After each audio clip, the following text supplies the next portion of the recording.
it's really phenomenal when you think about it historically. 3 years ago, we had this incredible bill. We got, a boost from the federal government that solar and storage had never had before. And then suddenly 3 years later, a reversal. So lots of dramatic change very quickly. But this industry has been around for a long time. It's been an underdog for most of its history.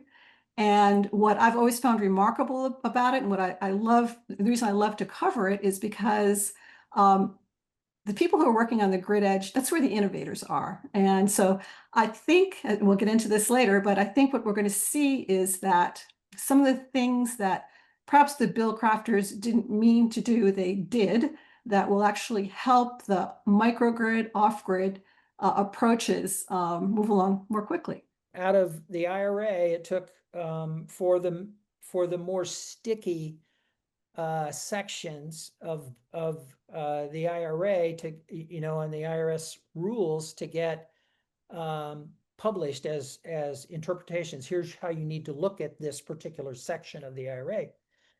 It took 2 years, and the stickier, the longer, right? So I would suspect that we're going to see the same timeline under OBUBA and various sections, because there were some significant section changes associated with that. We're being somewhat optimistic because we believe in innovation. We believe that there are alternatives to the way things were being developed with the tax incentives, but you can't deny that it makes things harder to lose these incentives, and there's going to be short-term pain. I mean, I think the belief is that the next 6 months until the end of this year, we'll see like a lot of rooftop solar going in quickly before losing the incentives, and then a cliff. So I don't want to sound too Pollyanna here. Like I do believe long term this industry is going to do well, because as we said several times here, the macroeconomics are in its favor. But yeah, there's going to be some short-term pain, and this is what happens if these numbers are what happens if we don't overcome that. We're hearing more and more about virtual power plants now. Since this bill passed, people are saying, well, demand response, the demand side, we're going to focus on the demand side. There's definitely a lot there. So yeah, so I think in terms of off-grid development, I think it's a trend that is starting to happen slowly.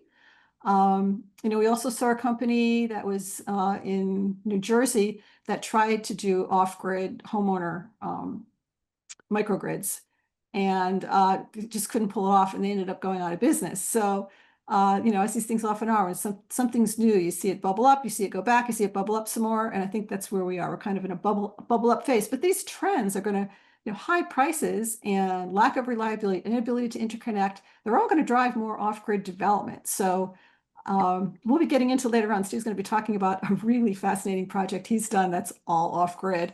And that's just, to me, and he's doing more of them. So these are real indicators that this is something we have to watch. This is fascinating. This is called Southtown. So it's a 250,000 square foot vertical residential. It's mass timber. It sits right across the street from the University of Michigan. This is towards the southern part of downtown of Ann Arbor, and it's off-grid. So we have many on-site energy resources to make sure we're providing the affordability, the reliability, the resilience in the face of major winter storms. And this is going to be a net negative carbon footprint. This building will be. Okay. So why do we go off grid? Well, as we were running the economic models early on, when we had a grid connection planned, we kept finding that as the utilities rates increased, we kept using the utility electricity less and less and less. So we got to the point where we were only using 4% of the consumption was coming from utility sources, and that was when we were looking at the utility rates going up at 3.5 to 4.5%. Well, the local utility went up 10% last year, and they filed for another 10% increase in 2025. So, and that's going to get approved too. So it was just too much risk long-term for the residents and for the building owner. So, and then with the utility being twice the national average on carbon footprint, it was not, it didn't align with our sustainability objectives. This utility has left Ann Arbor in the dark several times over the last few years, and typically there's been at least one 3 to 4 day outage when it's really, really cold out per year.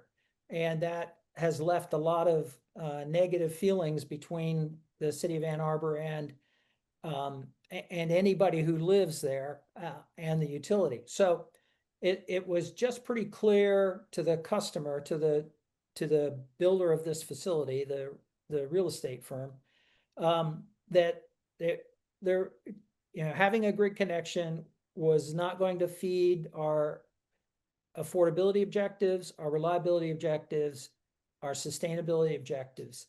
So it didn't make a lot of sense to add that cost to the facility.